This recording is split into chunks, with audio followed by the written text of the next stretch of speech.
Welcome to Audio Cert, where the official study guides are brought to life. And welcome, everyone, to the Deep Dive. Today, we're embarking on a pretty crucial journey, I think, into the EC Council Certified Threat Intelligence Analyst certification, the CTIA. Now, if you're anything like me, you're probably wondering, okay, how do I actually move beyond just reacting to cyber threats? Yeah. How do we start predicting them? And that's really what CTIA is all about. It's designed to arm you, the listener, with the skills to build genuinely effective cyber threat intelligence inside your organization. So today, we're laying the groundwork. Chapter 1, Introduction to Threat Intelligence. It sounds basic, but honestly, it's foundational. It's going to really reshape how you think about cybersecurity. It really is a vital shift. And, you don't have to look far for the proof. Just think back to 2017. Remember WannaCry? Petya, not Petya. Those ransomware attacks, they weren't just about financial damage. They fundamentally altered how we view global cyber risk. They showed us pretty starkly that just relying on defensive software, well, it isn't enough anymore. And the sheer volume of malware, it just speaks for itself. 9.32 billion attacks in 2017, then jumped to almost 6 billion in just the first half of 2018. So the core mission of CTIA, and really of this deep dive today, is to give you the foresight, the ability to understand, anticipate, and maybe even prevent attacks before they actually hit. Right. So our mission today, as we dive into Modules 01, is essentially to equip you with those fundamental concepts of cyber threat intelligence. We're going to explore, why it's important, the different types, how it flows through a life cycle, how to strategize effectively, and frameworks that kind of bring it all together. By the end of this, you'll hopefully not only grasp these concepts, but really understand their practical impact. Specifically, we're going to clarify those often confused terms: data, information, and intelligence. They sound similar, but they're different. We'll uncover why intelligence-led security testing is, well, a bit of a game changer, and get a clear picture of what cyber threat intelligence, CTI, truly means. We'll also look at the core objectives organizations have for their threat intelligence programs or tips, explore the different types of threat intelligence, and show how CTI really boosts risk management, SIEM, and incident response, IR. Exactly. And if we connect this to the bigger picture, right, all these objectives, they're designed to fundamentally transform how you approach cybersecurity. We're talking about shifting away from that reactive kind of cleanup crew mentality. Right, always putting out fires. To a proactive early warning system. It's all about converting those scary unknown threats into known threats. That way you can actually identify and mitigate business risks before they cause catastrophic damage. It's about building resilience, really. Hashtag tag 1, understanding intelligence. Hashtag tag definition of intelligence and its essential terminology. Okay, let's unpack this then. Let's start right at the beginning. What is intelligence in this cybersecurity context? The source material calls it processed and classified information elucidated by expert analysts evaluated for pertinence, which sounds quite formal. It does sound a bit academic, doesn't it? But think of it simply as purified knowledge, actionable knowledge. It's not just raw facts floating around. It's the result of expert analysis, carefully looked at to make sure it's relevant and, crucially, something you can act on. It takes the what and how you get from basic information and elevates it to the why and when of problem solving. Basically, it gives you clear foresight so you can make informed decisions rather than just, reacting to every single alert that pops up. It's that critical first step to building strong defenses. Okay, that makes a lot more sense. Purified knowledge, I like that. So, before we dive deeper, let's quickly pin down some key terms we'll be hearing a lot. First up, a cyber threat. Simple terms. Simplest way, the potential for harm. A cyber threat is just any possibility of malicious actions that could damage your IT resources, your data, your systems. Pretty straightforward. Okay, and often those threats are looking for a vulnerability, right? Exactly. A vulnerability is just a weakness. It could be a flaw in the design, an error in how something was implemented, even just a misconfiguration. Think of it like an unlocked door or maybe an unpatched window that an intruder could potentially use to get in. A security loophole. Got it. And speaking of getting in quickly, what about a zero-day attack? That term always sounds pretty urgent. It is urgent. A zero-day attack exploits one of those vulnerabilities before the software vendor even knows it exists, or at least before they've had a chance to release a patch for it. So the attackers are literally in a race against the fix being developed and deployed. And when they manage to use that vulnerability, that's an exploit. Yes, exactly. The exploit is the actual tool, the malicious software, or maybe commands that takes advantage of that vulnerability to breach an IT system's security. It's the act of actually using that unlocked door. Okay. Now, we often hear about advanced persistent threats, or APTs. How are they different from just a regular cyber threat? Ugh, APTs. They're a different beast altogether. Think highly focused, super stealthy, and incredibly patient. They often target large organizations or government networks, and their goal isn't usually immediate disruption. It's about stealing information, usually over a very long period. They're not about a quick smash and grab. They're playing the long game, slowly siphoning data, maintaining a hidden presence, sometimes for months or even years. Wow. Okay. And all of this ultimately contributes to risk. Precisely. Risk is basically the measure of uncertainty. It's the expectation of potential damage if an adverse event, like an attack, actually happens. It's the estimated cost, you could say, if that threat successfully exploits your vulnerability. And finally, information security kind of wraps all this up. Yeah, information security is the big picture. It's about maintaining the overall well-being of your information and your infrastructure, making sure that theft, tampering, or disruption are kept low or at least at a tolerable level. And this relies on those core principles: confidentiality, integrity, availability, plus authenticity and non-repudiation. You often hear the first three called the CIA triad, but the others are just as important. It's that holistic state of being secure. Hashtag intelligence versus information versus data. Okay, let's really unpack this core distinction now, because you hear data, information, and intelligence thrown around almost interchangeably sometimes. But they're absolutely distinct building blocks for threat intelligence. I kind of like the baking a cake analogy the source uses. Can we run with that? Oh, absolutely. That's a great analogy. So let's imagine you're baking this amazing cake. Right at the very bottom, the foundation, you have data. Data is the rawest form. It's huge in volume, completely lacks context on its own, and it's unprocessed. It's like your individual ingredients scattered on the counter. A cup of flour here, 2 eggs there, maybe a bag of sugar. In cybersecurity terms, it's like a list of random IP addresses or individual network packets. On their own, they don't mean anything in terms of a cake or an attack. Data just describes an object or an individual event. It's just stuff.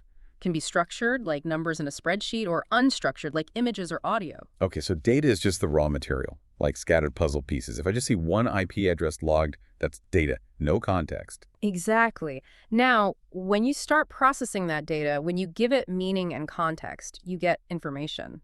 This is like taking those raw cake ingredients and actually following a recipe. You're mixing the flour, eggs, sugar together in a specific way. You get batter. It has structure. It has purpose. Now, in cybersecurity, this could be seeing multiple connection requests coming from that one specific IP address within a really short time frame, or maybe observing that your web server is suddenly getting really stressed, using lots of resources. You're starting to connect those puzzle pieces. You're starting to see a picture emerge. Right, so information is data plus context. It tells me what's happening. Like, okay, this server is seeing a spike in connections from this IP. Precisely. But here's the crucial leap. The magic happens when you get to intelligence. Intelligence is analyzed and interpreted information. It's the in-depth knowledge that directly supports decision-making and response actions. This is your fully baked, beautifully decorated cake ready for a specific occasion. You understand why you baked it, when it needs to be ready, and what purpose it serves. In our cyber example, it's analyzing those multiple connection requests and the stress server, maybe combining it with historical patterns or other threat feeds, and then concluding a distributed denial of service, a DDoS attack, is underway. Here's who we think is doing it, here's how, and here's our actionable plan to block it and prevent it happening again. Ah, okay. That's a brilliant distinction. So the sheer quantity of stuff goes down as you move up the chain, but the value just skyrockets. From this mountain of raw data, we distill it down to a concise, actionable insight. Exactly. It's the difference between just seeing a dark cloud in the sky, data, knowing it's a storm cloud moving your way, information, and knowing it's definitely going to rain on your parade in the next 10 minutes, so you better grab this specific umbrella, intelligence. Hashtag intelligence-led security testing, background and reasons. So we've established that raw data, even processed information, isn't quite enough on its own. We need that refined, actionable intelligence. But where things get really transformative, I think, is when we apply this idea to how we actually test our own defenses. You know, traditional security approaches like basic vulnerability scanning often feel like they're just playing catch-up, reacting. We need to be proactive, and that's where intelligence-led security testing comes in. Why is this approach so critical now? Well, it's critical because traditional testing often, frankly, misses the mark. It might find generic vulnerabilities, sure, but it doesn't tell you if those are the vulnerabilities attackers are actually using against organizations like yours right now. Intelligence-led security testing provides that crucial contextual intelligence at every stage of the testing process. It's not just about running a generic scan, it actively guides security professionals. It helps them ask the right questions. How should we test?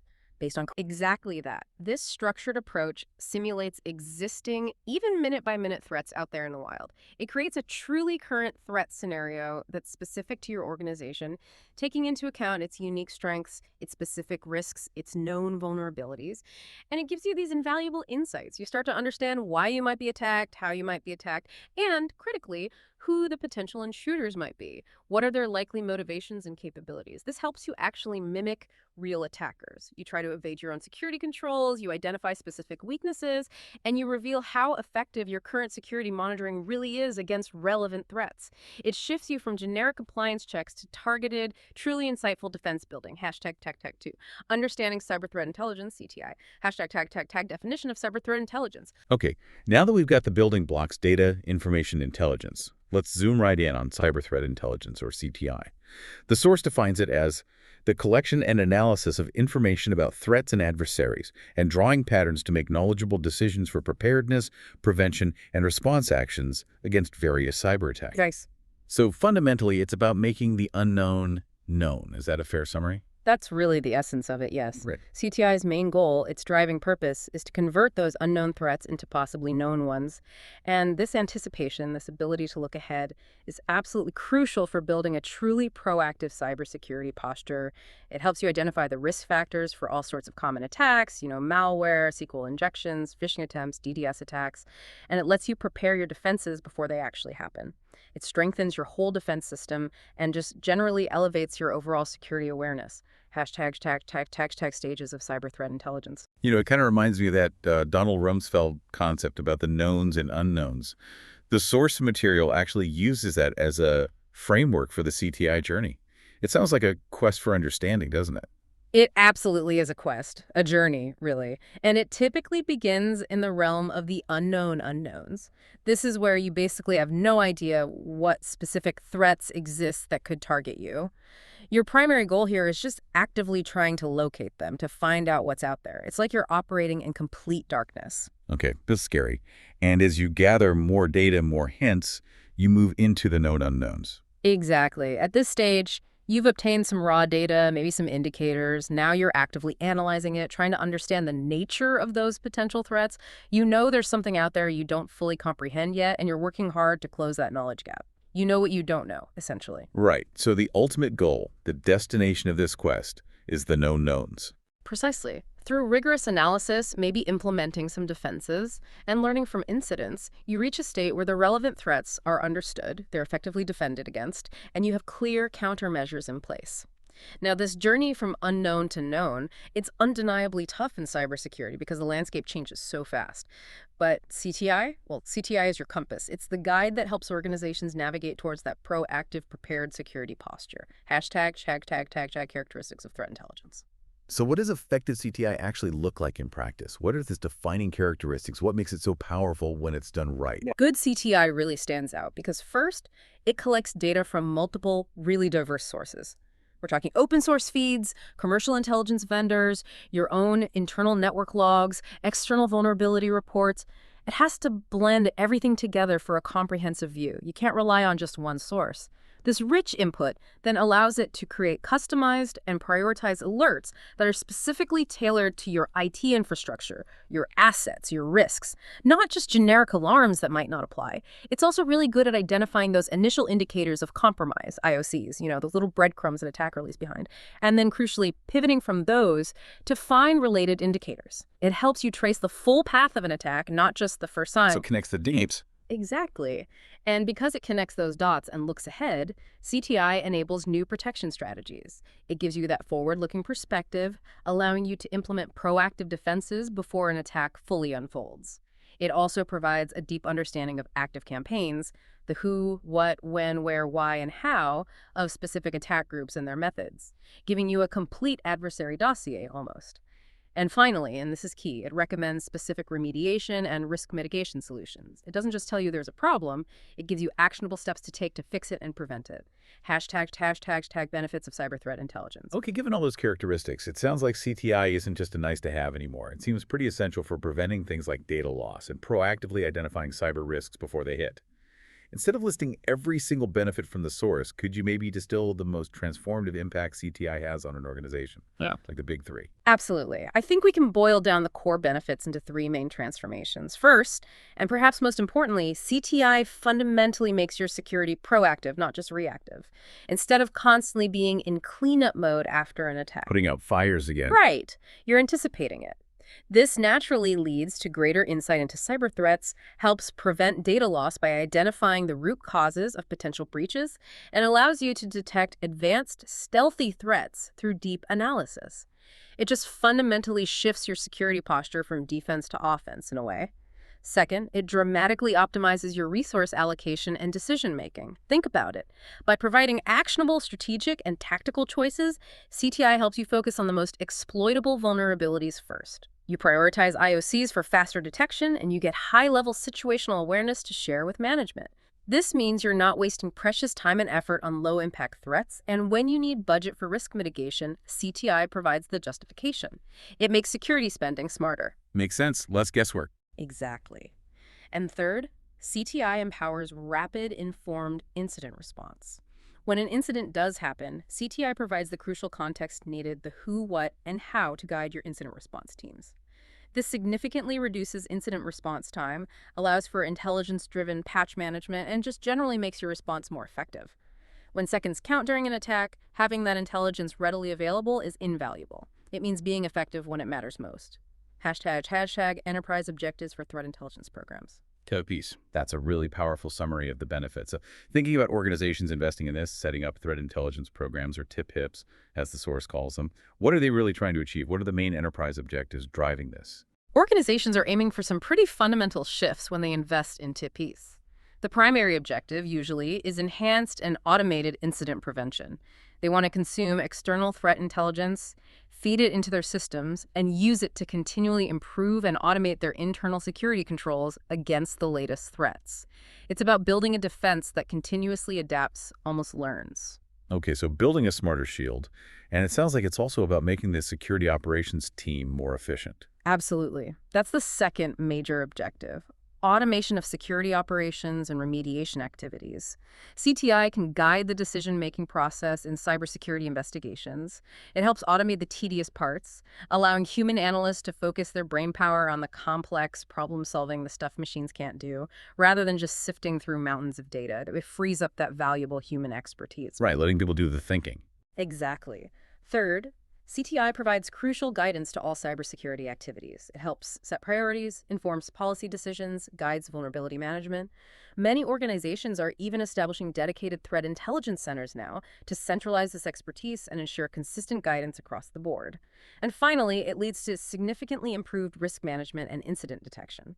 CTI enhances the efficiency and accuracy of risk management processes, improving metrics and mitigation strategies. And for security operations centers, the SOCs, leveraging CTI things like IOCs, threat actor profiles, TTPs dramatically bolsters their ability to detect malware, internal threats, and sophisticated attacks much earlier. It's about smarter, faster detection overall. Hashtag, how can threat intelligence help organizations? So we've talked a lot about the what and the why of CTI. Now let's get a bit more into the how. How does CTI practically help organizations grapple with this constantly evolving landscape of cyber threats? Where does it make a difference day to day? Yeah, CTI enhances cybersecurity across 4 key functional areas, often aligned with standard frameworks like NIST. First is identify and protect. CTI enables continuous monitoring of both internal and external threats. It helps you uncover unknown vulnerabilities in your systems and, crucially, adapt your security strategy based on the changing tactics, techniques, and procedures, the TTPs that attackers are using right now.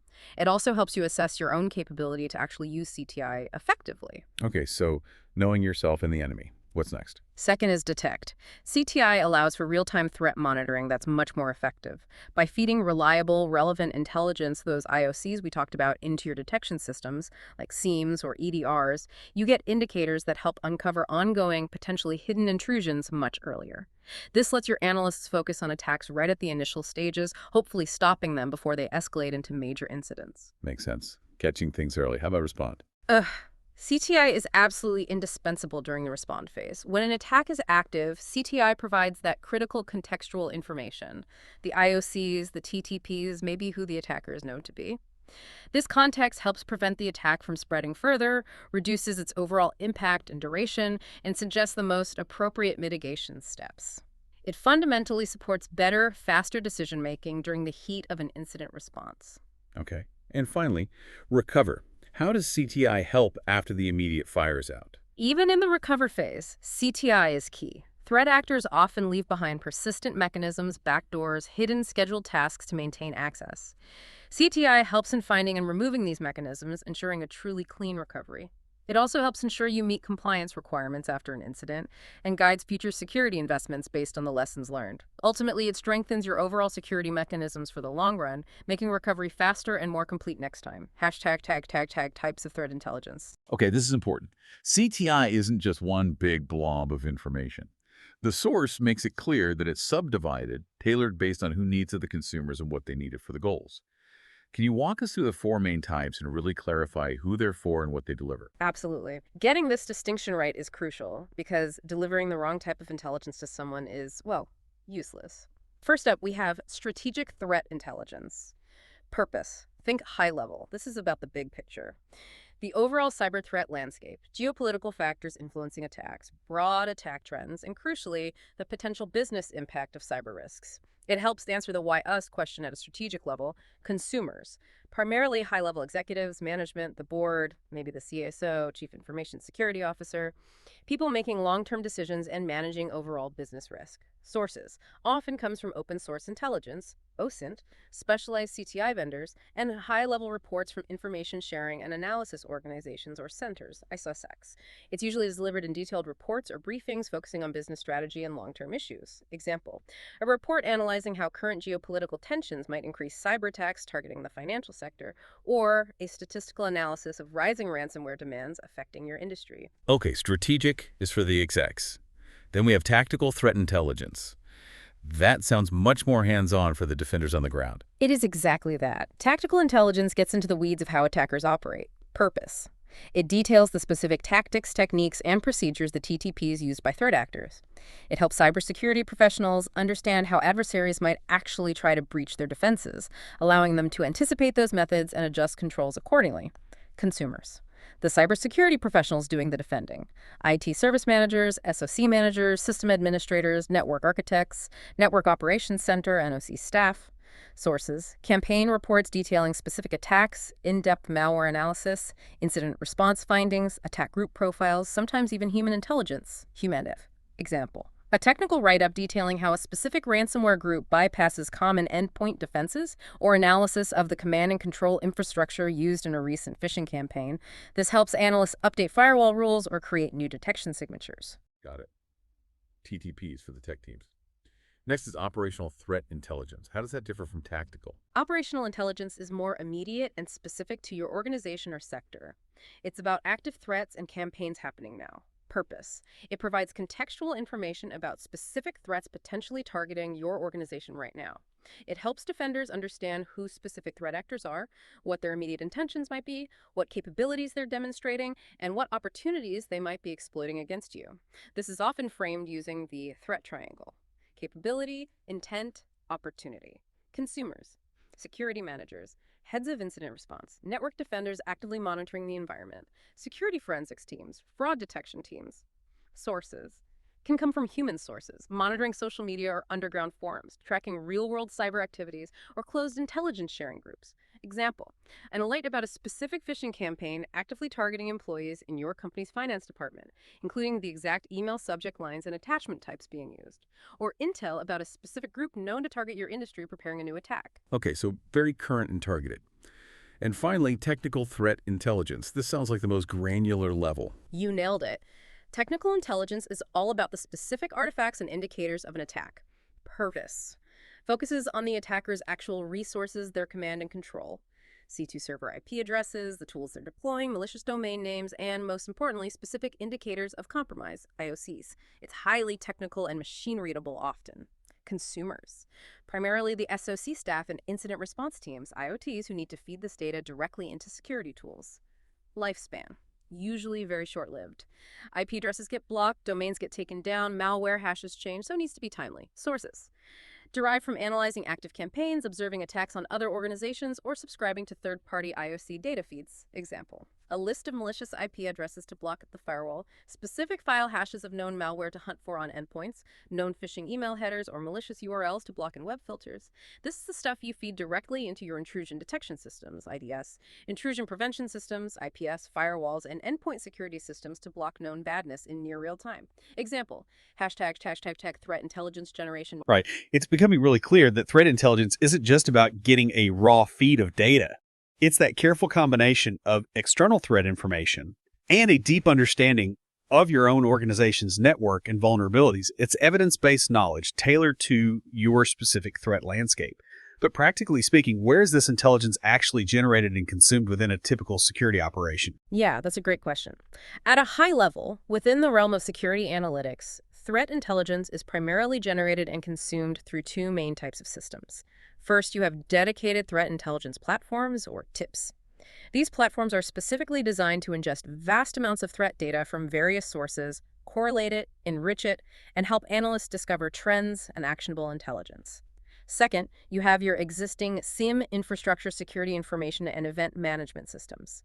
SIEMs are great at collecting internal logs and detecting anomalous activity, but when you integrate CTI feeds into them, they become much more powerful at identifying truly malicious events and filtering out noise. Often, these systems work together. The TIP might do the heavy lifting on external intelligence analysis and then feed curated intelligence into the SIEM for correlation with internal events. Okay, so CIPs and SIEMs are the main engines. And once that CTI is generated by these systems or by analysts, how does it flow back to inform those different levels we just discussed? Strategic, operational, tactical, technical. It really permeates all levels.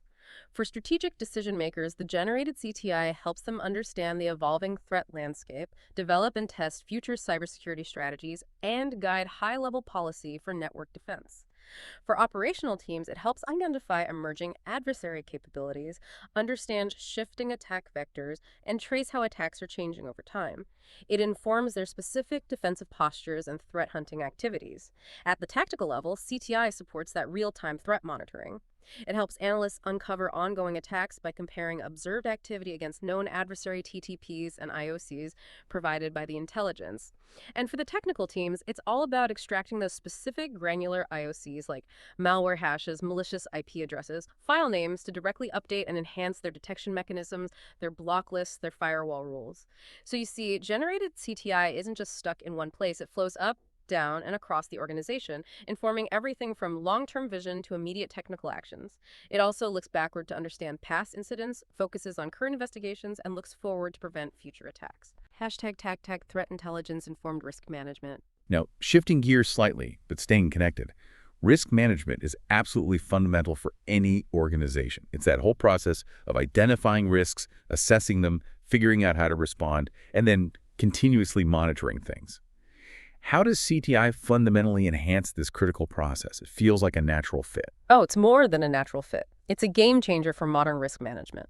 Traditionally, risk assessments could be a bit, generic, based on standard checklists or past experiences. CTI injects real-world, current threat context into the process. It helps organizations truly understand their specific threat environment right now. It helps identify which vulnerabilities are actually being targeted by adversaries relevant to them. And it allows them to tailor security solutions and mitigation strategies to their unique needs and exposures. It provides detailed insights into existing vulnerabilities, helps identify potential threat actors likely to target them, and can even analyze historical data and trends to predict emerging threats. It empowers you to move from generic risk assessments to highly targeted, relevant, and therefore much more effective mitigation efforts. Okay, and the source material breaks down the standard risk management process into 4 phases, highlighting how CTI integrates into each one. Let's quickly walk through those. First phase is frame. Right. In the frame phase, you're establishing the context. CTI helps here by providing an understanding of the overall threat landscape and the specific types of threats relevant to the organization. This helps set the direction and define the scope needed for effective risk management activities. It's about setting the scene correctly based on real threats. Okay, setting the stage. Next phase is assess. During the assess phase, CTI is absolutely crucial. This is where you identify specific threats, assess the vulnerabilities in your IT assets that those threats could exploit, and track potential impacts. CTI provides the specific threat actor information, TTPs, and vulnerability data needed to make this assessment accurate and relevant. Makes sense? Then comes respond. Once risks are identified and assessed, the respond phase is about deciding what to do about them. Accept the risk, mitigate it, transfer it, avoid it. CTI helps evaluate the effectiveness of different mitigation options against the specific threats identified. It helps choose the most appropriate courses of action. And this is often where frameworks like the cyber kill chain or the diamond model come in handy, providing a common language to discuss the threats and responses between analysts and risk managers. Right, deciding on the action plan. And finally, monitor. The monitor phase is about ensuring the implemented responses remain effective over time. CTI plays a continuous role here by tracking ongoing changes in the threat landscape. Are attackers changing their TTPs? Are new vulnerabilities emerging? CTI provides that real-time feed to support ongoing security decisions and ensure that your defenses adapt as the threats do. It's that vital continuous feedback loop. Hashtag integration of threat intelligence into SIEM. Okay, moving on to another really critical area where CTI makes a big difference. Security information and event management, or SIEM. As you mentioned, SIEMs are often the backbone of a security operations center, the SOC. They do that real-time collection and analysis of security logs and events. So why do organizations go through the sometimes considerable effort of integrating CTI into their SIEM platforms? What's the big win? The biggest win, controlling the chaos, honestly. Without external threat context, SIEMs can just drown analysts in a massive flood of alerts. You get thousands, maybe millions of logs, and trying to figure out which ones really matter is incredibly difficult. It leads to alert fatigue. Right, the needle in a haystack problem. Exactly. Integrating CTI provides that crucial context. It allows the SIEM to automatically correlate internal log events with known malicious indicators from the outside world. Bad IP addresses, known malware hashes, malicious domains. This allows organizations to gain much deeper knowledge of the threats they're seeing, dramatically reduce the number of false positives analysts have to chase, and ultimately move towards a truly proactive, intelligence-driven defense posture where the SIEM highlights the real threats. So what are some of the key tangible benefits you get from this integration? Oh, there are several really powerful benefits. Firstly, it allows organizations to quickly thwart evolving threats. By feeding real-time IOCs into the SIEM, you can get immediate alerts when something matches. This provides your SOC analysts with invaluable real-time support. This naturally enhances overall threat detection capabilities and, as we said, significantly reduces those time-wasting false positive alarm rates. Analysts can focus on genuine incidents. The integration also means the SIEM alerts come with much richer context, a full understanding of the associated threats and their TTPs.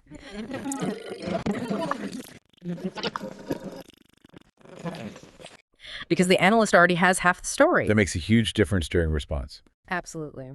It also enhances threat tracking over time by combining your internal logs with external CTI trends.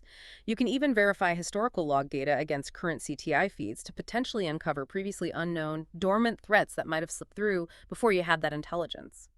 Essentially, it transforms your SIEM from just a big log collector and basic correlator into a smart, context-aware, proactive detection engine. It helps prioritize incidents, retain relevant historical data, generate threat profiles, find the full scope of an incident, and even helps mitigate advanced threats through better collaboration based on shared intelligence. It lets analysts proactively pivot outside just the known IOCs and adds crucial context and relationships to the indicators they do find. Hashtag leverage threat intelligence for enhanced incident response. And beyond just SIEM correlation, CTI plays an absolutely critical role in the broader incident response, or IR, process itself. It's all about helping those IR teams act quickly, decisively, and effectively when an incident is underway. What specific insights does CTI bring to the table during an active response? During an active incident, CTI provides the answers to the most pressing questions the IR team has. It helps them identify the crucial who and what of the attack. Who is likely behind this? What tools or malware are they using? It helps understand how the attack typically operates based on known TTPs. It can determine what broader campaigns this incident might be part of. And it helps discover where else on the network the responders need to search for related activity. It provides that essential context and direction, allowing the IR team to move with surge precision rather than just making broad, sweeping containment efforts that might miss things or cause unnecessary disruption. Okay, and the source outlines 4 distinct phases of incident response management, showing how CTI informs each one. Let's start with phase 1, pre-planning. How does CTI contribute before an incident even happens? CTI is foundational in pre-planning. IR teams use strategic and tactical CTI to develop realistic, relevant threat scenarios and playbooks. They're asking critical questions informed by intelligence, like which specific hacker groups are known to target our industry or organizations like ours? What assets are they typically after? What capabilities do these adversaries possess? What are the most likely attack scenarios we should prepare for? This intelligence helps them translate known adversary TTPs into specific incident responder workflows and checklists. So if an attack matching that profile occurs, they have predefined steps ready to go. Pre-planning also includes preparing for breach response, which uses strategic CTI to think through the business risks, stakeholder communication plans, legal implications. It involves asking internal justification questions like, what organizational risk does preparing this playbook diminish? And external ones like, what new information will the security team gain if this scenario plays out? It's about holistic preparedness, not just technical response. Fascinating. So it shapes the whole preparation effort. Moving on to phase 2, event. Now, an event is something detected by your tools, like a SIEM alert. But it might not necessarily be a confirmed incident yet, right? How does CTI help triage these events? Exactly. In the event phase, operational and tactical CTI are crucial for rapid triage. They provide immediate context to those alerts coming from SIEM, EDR, IDs, or other tools. Is that IP address associated with a known C2 server? Is that file hash linked to known malware? Does this network traffic pattern match a known TTP? This rich contextual information helps the analyst quickly determine if an event is likely just noise, a false alarm, or if it has the potential to escalate into a full-blown security incident requiring immediate IR engagement. It guides that critical initial decision. Okay, triage sorted. What about phase 3?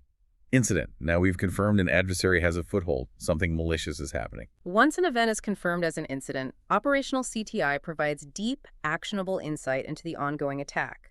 It helps understand the attacker's likely techniques based on who they are, their typical operational methods, their potential objectives in this specific incident, and maybe even links to past incidents involving the same actor or TTPs.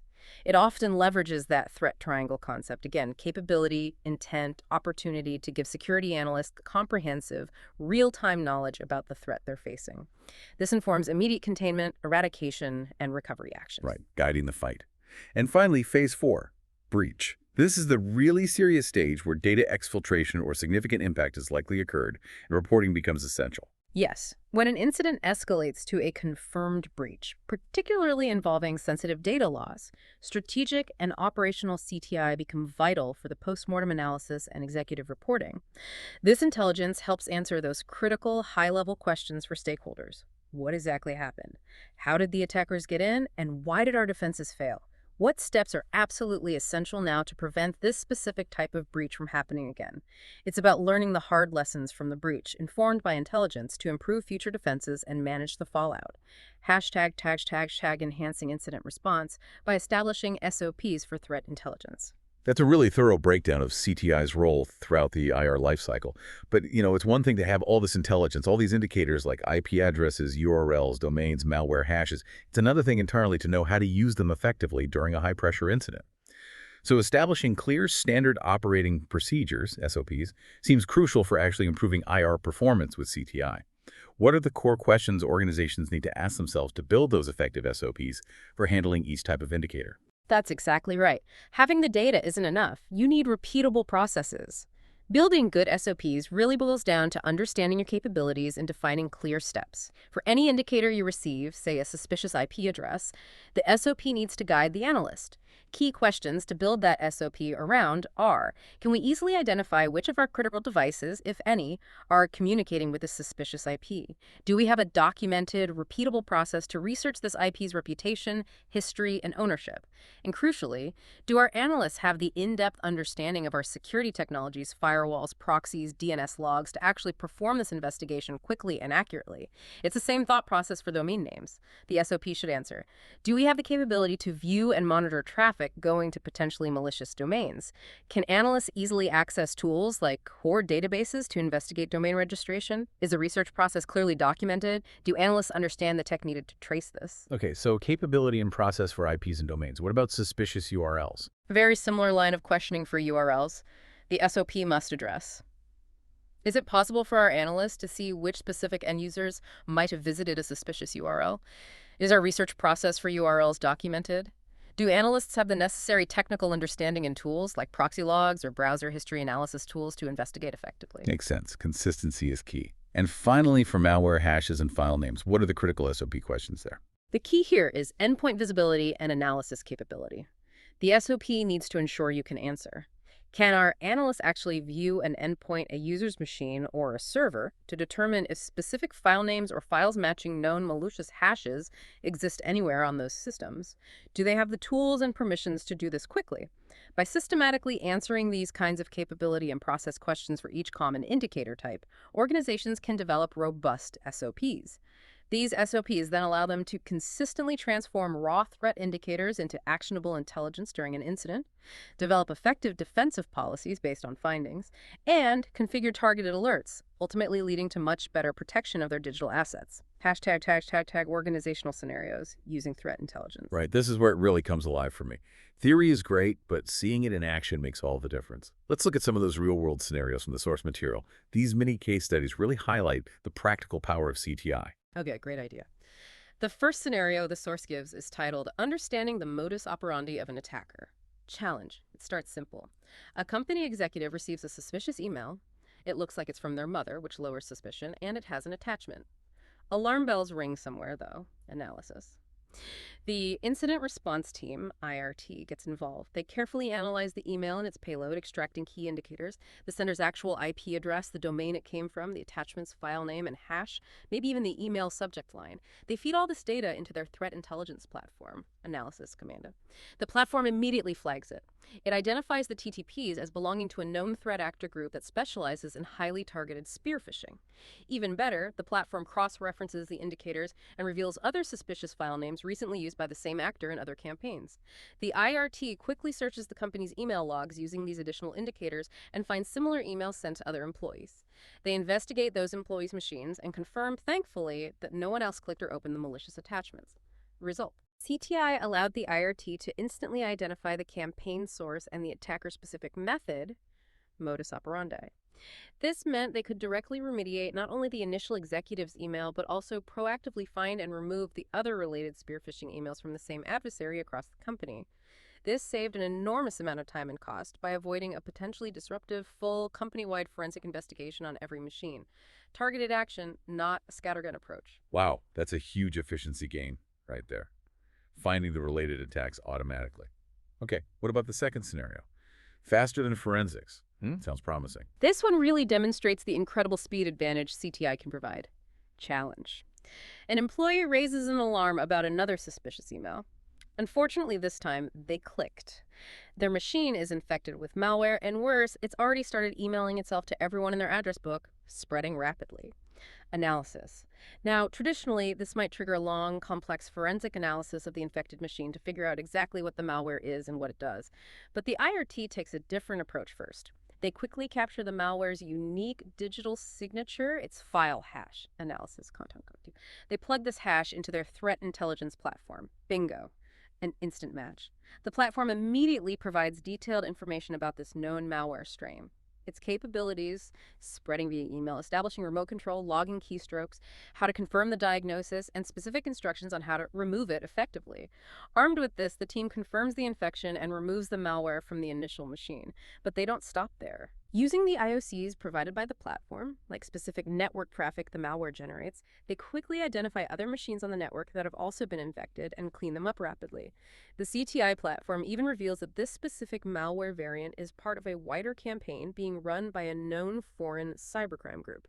Result: CTI provided the absolute fastest and most effective method for neutralizing the immediate threat and finding the other compromised machines. Because the malware code was already known and analyzed by the broader intelligence community, the IRT could bypass lengthy, redundant forensic work on that specific sample. It allowed them to perform a much more thorough cleanup job much faster, containing the spread before it got completely out of control. Result: hashtag what organizations and analysts expect. These scenarios really drive home the point that CTI isn't just about collecting technical data points like hashes and IPs. It's about achieving a much deeper level of awareness and understanding.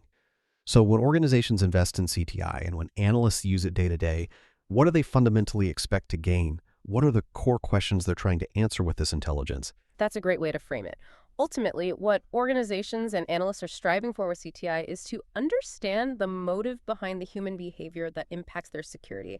It's moving beyond just the technical exploit, the what and how, to grasp the who and why. CTI helps you answer those critical, context-rich questions like, who is the likely adversary targeting us or our sector? Are they financially motivated, state-sponsored? Hacktivists, what are their common behavioral characteristics? Do they prefer certain tools? Do they operate during specific hours? Critically, what is the underlying motive behind their attempts at exploitation? Are they after financial gain, intellectual property, disruption, espionage? What are their go-to tactics, techniques, and procedures, TTPs?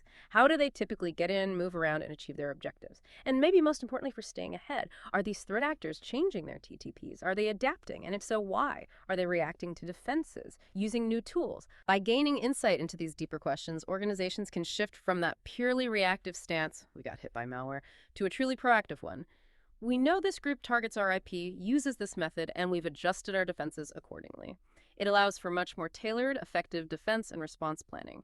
Hashtag responsibilities of cyber threat analyst. Okay, given how central this understanding is, the cyber threat analyst role sounds absolutely critical. They're clearly the backbone supporting many SOC functions and driving this whole intelligence process. Their responsibilities must be quite broad and demanding.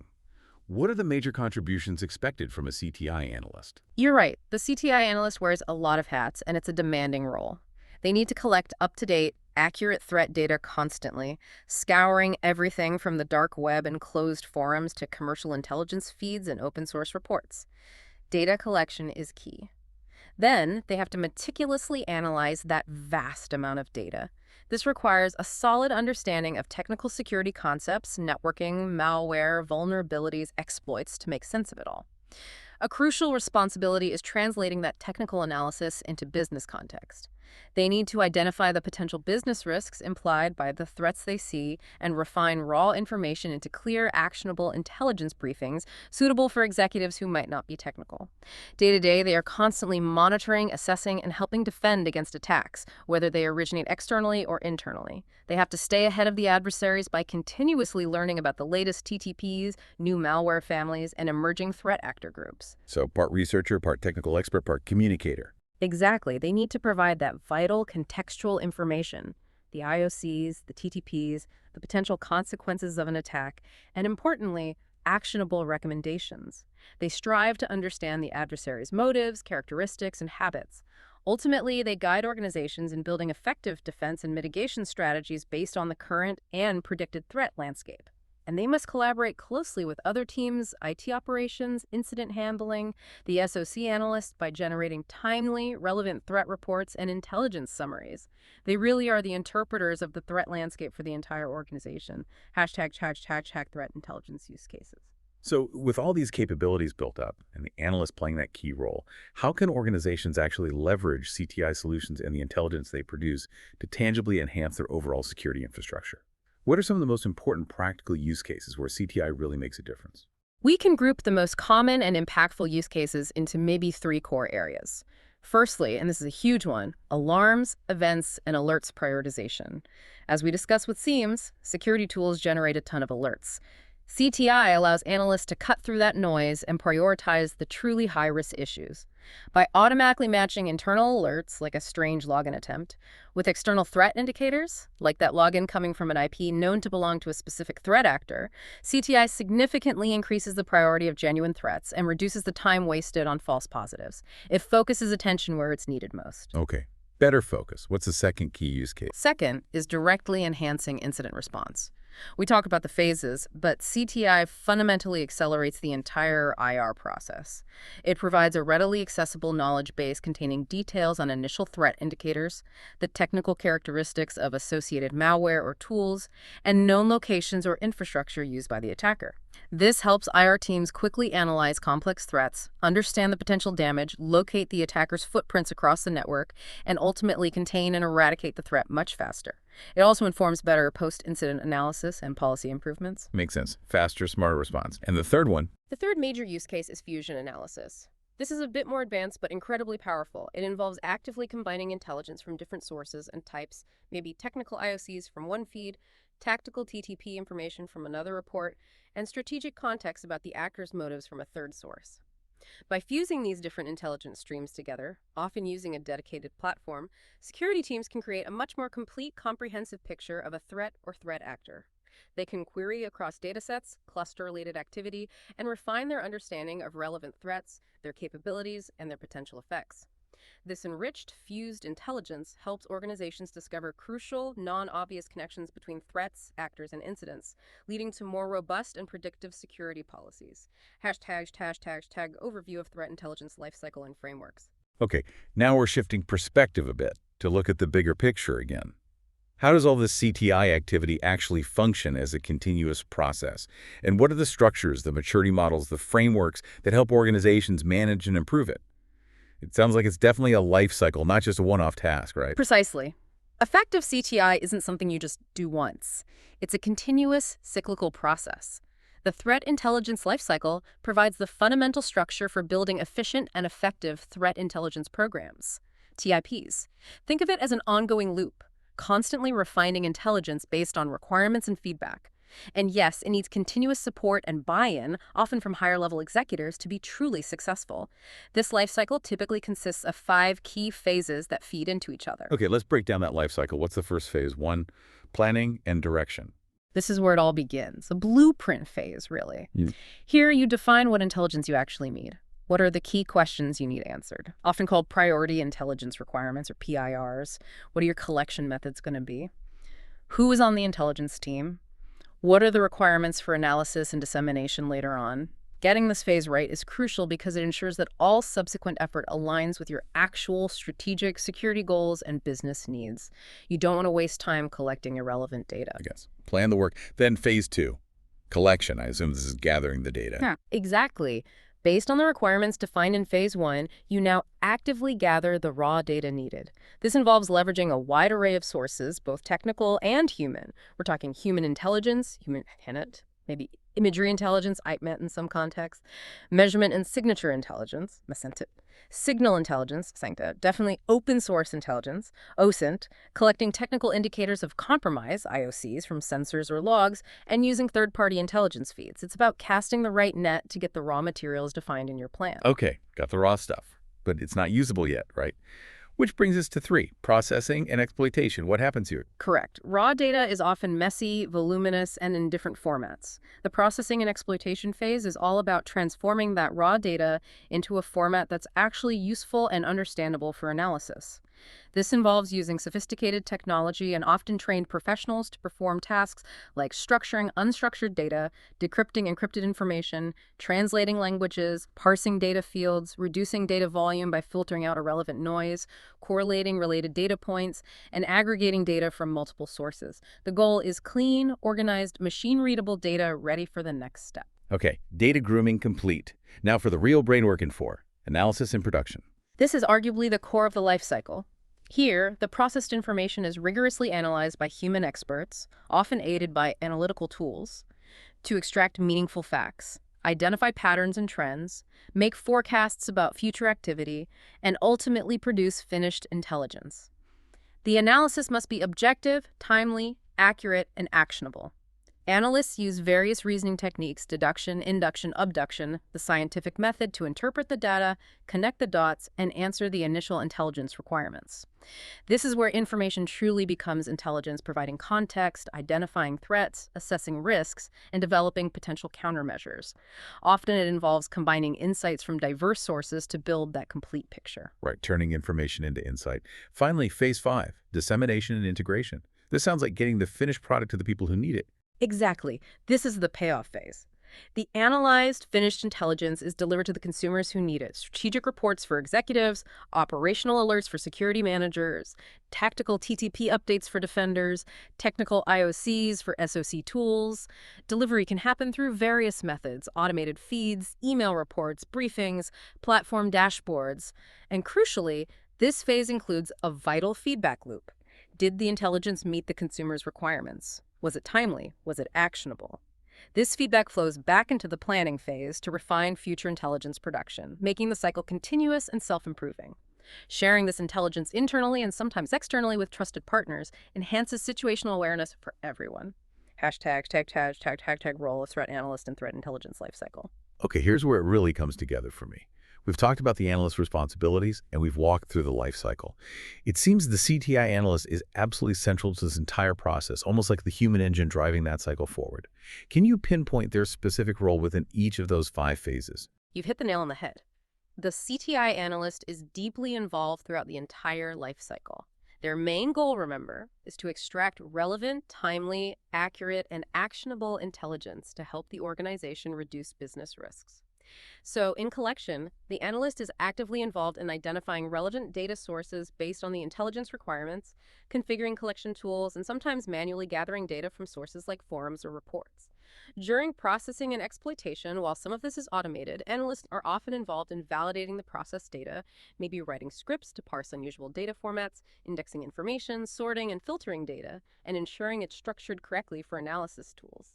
In analysis and production, this is their core function. They integrate data, evaluate its credibility, perform the deep analytical thinking, identify patterns, assess threats, and define potential courses of action or mitigation strategies. And finally, in dissemination and integration, the analyst is responsible for actually producing the intelligence products, writing reports tailored to different audiences, from technical bulletins to executive summaries, creating briefings, configuring automated alerts, and ensuring the intelligence gets to the right consumers in an understandable and usable format. They also actively solicit and incorporate that crucial feedback. They're the key human element connecting all the phases. ### threat intelligence strategy. Right. Now, building a truly effective threat intelligence program isn't just about running through the lifecycle steps. It requires a deliberate, overarching strategic foundation. An intelligence strategy needs to be developed, presumably based on the specific business requirements and the organization's unique risk level and tolerance.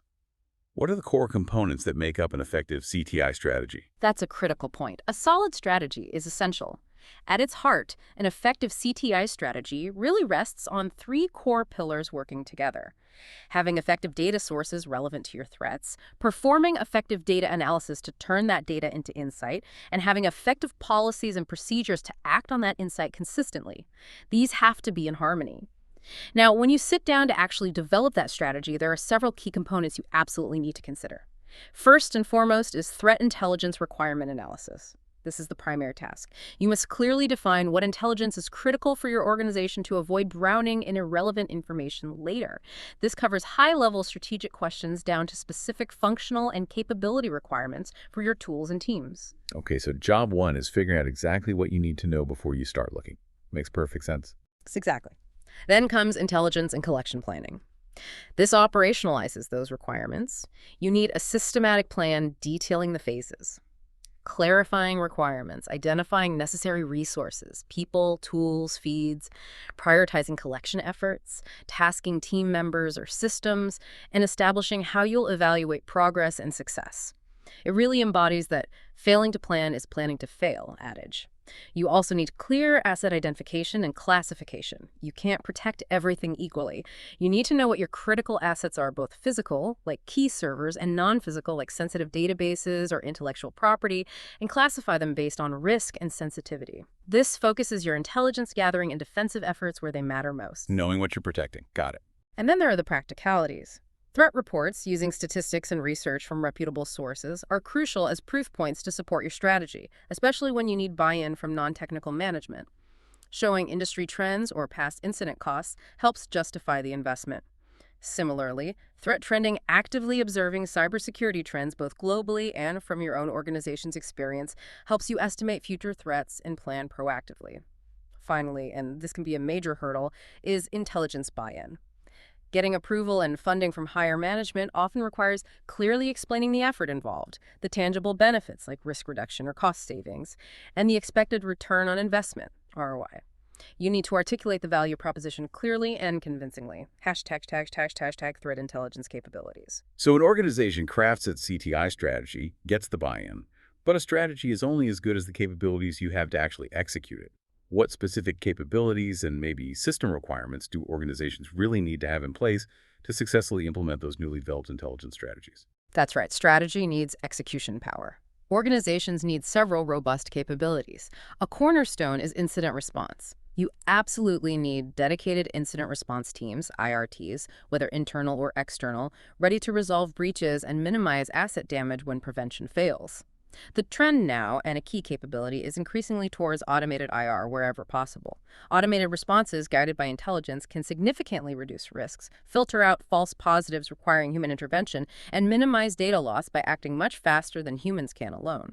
However, many organizations still struggle with limited IR resources or build their IRTs reactively, which limits effectiveness. So strong, ideally automated IR is foundational. What else? Second, you need a well-designed intelligence architecture. This isn't just one tool. It's the whole ecosystem supporting detection and response. Key components typically include continuous monitoring across networks, endpoints, registry changes, user sessions, IP packets, robust file analysis capabilities like sandboxing, systems to capture and analyze security events in near real time, automated response mechanisms tied to detections, and the core capability to identify and correlate indicators of compromise effectively. And speaking of those, the ability to work with indicators of compromise, IOCs itself, sounds like a major capability requirement. It absolutely is. IOCs, remember, are those specific artifacts or forensic clues left behind on a network or operating system that reliably indicate an intrusion attempt or compromise. Examples are everywhere. Unusual geographical login irregularities, unexpected HTML font sizes from web servers, suspicious registry changes on endpoints, unusual DNS requests going to weird domains, sudden spikes in traffic indicating a DDoS attack. Being able to effectively collect, manage, correlate, and act upon IOCs is a fundamental capability. They are one of the best sources for detecting ongoing attacks, triggering automated responses, developing new detection rules or tools, and updating security policies to prepare for emerging threats based on what adversaries are actually using. They are the tangible breadcrumbs left by the adversary. #### capabilities to look for in threat intelligence solutions. Okay, that covers the core capabilities an organization needs to build or acquire. Now, given the evolving threat landscape and the sheer number of CTI tools and platforms out there, choosing the right solution can be daunting. What are the essential capabilities you should look for when selecting a commercial or even building an open source CTI solution to support your program? That's a really important question as the market is crowded. When evaluating a CTI solution, you need to look for a set of key capabilities to ensure it will actually meet your needs. First, it must automate data collection from a wide range of sources, internal logs, external feeds, open source, maybe even the dark web, and do it reliably. Manual collection just doesn't scale. Second, it needs to provide informed analysis and prediction. This means going beyond just listing IOCs. It should provide context, link IOCs to threat actors or campaigns, suggest countermeasures, and ideally present intelligence in both machine-readable formats like 6TAC-TAC2 for automation and human-readable formats for analysts. So context and usability are key. Absolutely. Third, look for the ability to create personalized content. Can you configure it to specifically monitor threats relevant to your organization, your industry, your specific applications, or known vulnerabilities? Generic feeds are less valuable. Fourth, it must deliver significant insights, not just data dumps. This means providing contextual, actionable intelligence that helps reduce false positives and focuses your team on real threats. Does it help you understand the so what Fifth, it needs to disseminate understandable intelligence. Does it adhere to open standards like Structured Threat Information Expression, STIX, for describing threats, and Trusted Automated Exchange of Indicator Information, TTAC-SAPIR, for sharing them? This ensures interoperability. Integration sounds critical, too. Hugely critical. Sixth, it must be able to integrate smoothly with your existing security controls, your SIEM, ID SIPs, firewalls, endpoint solutions to automate blocking and detection based on the intelligence. Seventh, it should enhance patch management by helping you prioritize which vulnerabilities to fix first based on whether they are actively being exploited in the wild according to the intelligence. It also needs to help prioritize events and provide contextual awareness within your SOC workflow, detect and aid in fixing security incidents by supporting forensic teams with relevant data, and allow analysts to pivot on a single indicator to find related malicious events or infrastructure. Ultimately, a good solution should be capable of building new protections and preventing evolving threats, not just reacting to known ones. And it should achieve this by having the ability to extract high-value actionable intelligence, often by cleverly combining adversary intelligence, human analysis, with machine-based intelligence, automated correlation and analysis. Hashtag threat intelligence maturity model. That's a comprehensive checklist for choosing a solution. Now let's talk about how an organization actually grows and improves its CTI capabilities over time. Implementing CTI isn't an overnight flip of a switch. The concept of a maturity model is really helpful here, right? It helps organizations evaluate where they currently stand and provides a roadmap for improving their preparedness for future risks. Exactly. The Threat Intelligence Maturity Model is a fantastic tool for just that. It describes the different levels of CTI applicability and effectiveness within an organization. It essentially maps out the journey from having very basic reactive capabilities to achieving a highly sophisticated, proactive, intelligence-driven security posture. It's a systematic guide for achieving faster threat identification and implementing burst security procedures over time. There are typically 5 levels defined. Okay, let's start at the bottom. What does a level 0 organization look like in terms of CTI? Level 0. Vague where to start is pretty much chaos from a CTI perspective. Organizations at this level might be collecting some raw, unfiltered threat data, often manually from external sources like blogs or news articles. There's little to no formatting or correlation. Analysis, if it happens at all, is manual and ad hoc. This inevitably leads to very high false positive rates, lots of undetected threats slipping through, and the whole process is incredibly labor-intensive. Analysts are completely overwhelmed, forced to make quick decisions with very limited information. It's purely reactive. Okay, sounds stressful. What about level 1, preparing for CTI? What improvements do we see here? At level 1, there's usually some automation introduced, perhaps using basic scripts or maybe integrating a few commercial threat feeds directly into a SIEM. The intelligence might be minimally filtered. Organizations might start trying to link some internal log data with these external threat feeds for automated alerting within the SIEM.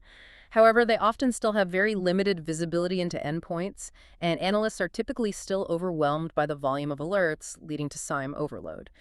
The focus remains predominantly reactive, although there's an awareness that things need to improve. Still facing challenges, but definitely some progress. What happens when an organization reaches level 2? Increasing CTI capabilities. This is where things start getting more interesting and proactive. At level 2, organizations begin to identify and utilize more actionable operational CTI, getting closer to understanding the who, why, and how of specific threats relevant to them. They start automating data enrichment and aggregation more seriously to reduce noise and provide better context. They might begin participating in information-sharing communities to expand their threat knowledge. There's a noticeable shift from a purely reactive stance towards a more proactive one, anticipating potential threats. However, analysis can still be time-consuming, and requirements for more sophisticated intelligence start increasing, potentially outpacing capabilities. Okay, getting proactive. Now, level 3. CTI program in place. This sounds like a significant milestone. It really is. At level 3, the organization has established formal processes, clear workflows, and likely an organized CTI team or function. They are continuously monitoring for known persistent threats relevant to their sector. They actively participate in ISACs or ISIs, collaborating with partners to share and receive intelligence. They typically employ dedicated CTI platforms to automate analysis, correlate data effectively, and support tactical business decisions like prioritizing incident response efforts. CTI is becoming integrated into operations. And finally, the pinnacle. Level 4, well-defined CTI program. What does this ideal state look like? Level 4 represents a truly mature, efficient, stable, and fully developed CTI program.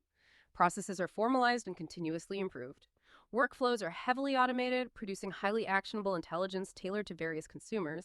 Collaboration both internally and externally is effective and routine. The SOC is genuinely intelligence-driven, not just alert-driven. The organization likely has an adaptive security architecture that can adjust defenses based on intelligence. There's extensive automation, advanced threat analytics, and dedicated resources for proactive threat hunting based on hypotheses derived from CTI. Organizations at this level effectively consume both operational and strategic CTI to inform high-level business decisions, manage risk proactively, and actively hunt for threats before they cause impact. It's the proactive ideal state. ### threat intelligence frameworks. Okay, this journey through the maturity model is really enlightening. Now, let's get really practical. We've talked about strategy, capabilities, life cycles. But what are the actual tools and systems, the frameworks, that help organizations operationalize all the CTI work? These seem essential for turning theory into practice, especially for automating and structuring the process. Absolutely. Frameworks are critical enablers. Organizations often struggle to convert that flood of raw data into useful, contextual information because there's just so much noise. Choosing and implementing the right framework or combination of frameworks is essential to automate the collection, filtering, analysis, and customized reporting needed for an effective CTI program. There are quite a few out there, both open source and commercial, each with slightly different strengths. Let's highlight a diverse handful. One popular open source option is the Collective Intelligence Framework, or CIF. CIF is designed to be a flexible, community-driven system. It aggregates malicious threat information IPs, domains, URLs, hashes from many different sources. Its main purpose is identification, detection, and mitigation through sharing. It has features to parse raw data, normalize it into standard formats, post-process it, like adding geolocation, store it efficiently, often using JSON in systems like Elasticsearch, allow analysts to query it, share intelligence securely with partners, and produce actionable output feeds for security tools. It really embodies the spirit of community-driven defense. Okay, CIF for community sharing. What about a well-known commercial solution, like the CrowdStrike Cyber Threat Intelligence solution? How does that differ? CrowdStrike's approach, as part of their broader Falcon platform, is a multi-layered security solution that heavily emphasizes predictive intelligence. They aim to predict who is likely to attack you and how they'll do it. Their Falcon Intelligence module provides timely, comprehensive, and actionable threat actor intelligence, going beyond just IOCs to detail adversary TTPs, motivations, targeted industries, and infrastructure. This intelligence is delivered via API feeds, proactive alerts, and detailed reports. They use an all-source methodology, combining telemetry from their endpoint agents with human intelligence and other sources to give you deep insights into the adversaries themselves. Actor-centric, interesting. Then there's MISP, the open source threat intelligence platform, another open source contender. Yes, and MISP is incredibly popular, especially in Europe and within sharing communities. It's specifically designed for sharing, storing, and correlating indicators of compromise related to targeted attacks, financial fraud info, vulnerabilities, and even disinformation campaigns. Key features include a robust IOC database, powerful automatic correlation between different events and attributes, a very flexible data model, built-in secure sharing functionality, so you control who sees what, an intuitive web UI for analysts, various export-import options, including STIX support, and even integrated encryption. It's fantastic for building and participating in collaborative threat-sharing ecosystems. Collaboration focus there. And one more. How about TC Complete, which is the Threat Connect platform? What's their angle? Threat Connect positions itself as a comprehensive security orchestration and threat intelligence platform. It aims to not only manage threat intelligence, but also orchestrate actions across your entire security stack based on that intelligence. They emphasize three main benefits: gaining visibility by aggregating and normalizing data from countless sources and using platform ratings to assess relevance, maximizing efficiency through automated enrichment playbooks and task management for analysts, and taking control by enabling proactive threat hunting, building custom dashboards, and measuring effectiveness. It really focuses on connecting the dots between receiving intelligence and taking automated action. And look, these are just 4 examples. There are many other excellent frameworks and platforms out there, Yeti, for observables, ThreatStream, now Anomaly, IBM X-Force Exchange, Alien Vault USM, now AT&T Cybersecurity, Splunk Enterprise Security CTI features, FireEye EyeSight, now Mandiant, Palo Alto's Autofocus. The list goes on. The key is finding the one or the combination that best fits your organization's maturity level, resources, and specific intelligence requirements. #tag key learning points and recap. Okay, wow. Let's take a breath and try to unpack all of that. We have covered an immense amount of ground today, really digging deep into the foundations of threat intelligence. From the basic building blocks right up to sophisticated frameworks and maturity models. Let's try to pull out the absolute core nuggets of knowledge, the key insights you can take away from this deep dive into Chapter 1. Absolutely. I think the most profound shift we really explore today is moving beyond just detecting malicious activity to truly understanding the adversary, their intent, their capabilities, their methods. This whole journey is beautifully encapsulated in that clear progression we discussed. From raw data to contextual information, and finally to predictive, actionable intelligence. We saw how the value of that information just dramatically increases as it gets refined and analyzed. We also established that cyber threat intelligence, CTI, isn't just an academic concept or a niche activity anymore. It's a fundamental necessity for building a truly proactive, intelligence-led security posture in today's threat landscape. Its core purpose is transforming those scary unknown unknowns into manageable known knowns, allowing organizations to anticipate threats rather than constantly just reacting to them after the damage is done. This proactive stance then underpins everything else from more effective intelligence-led security testing to vastly enhanced risk management across all its phases. Frame, assess, respond, monitor. Right, that proactive shift is huge. Right. Definitely. Another key takeaway is that CTI is not monolithic. It's not one size fits all. We explored those 4 distinct types of threat intelligence: strategic, for the execs, tactical, TTPs for defenders, operational, current threats to us, and technical, IOCs, for the tools. Understanding these distinctions, who consumes each type and what purpose it serves, is absolutely crucial for implementing CTI effectively and ensuring the right intelligence actually reaches the right people in the right format to be useful. And finally, we highlighted how CTI fundamentally enhances incident response, making it faster, smarter, and more thorough across all its phases. We saw how it integrates seamlessly with SIEM systems, transforming them from noisy alert cannons into intelligent detection and response engines. All of this is managed through the continuous threat intelligence lifecycle: planning, collection, processing, analysis, dissemination, supported by various threat intelligence frameworks, and guided by the threat intelligence maturity model, which provides that essential roadmap for your organization to systematically elevate its security posture over time. We also touched on the critical role of the cyber threat analyst and the importance of establishing clear SOPs. That is a powerful amount of knowledge packed into one chapter. It really boils down to knowing the who, what, when, where, why, and how of the threats you face, equipping you to build a much more resilient and effective defense. ## closing note. And that brings us, I think, to the end of this deep dive into the Introduction to Threat Intelligence, Chapter 1 of the CTIA Guide. Thank you so much for joining us today on the deep dive. It's been a great discussion, and maybe it leaves us with an important question to ponder.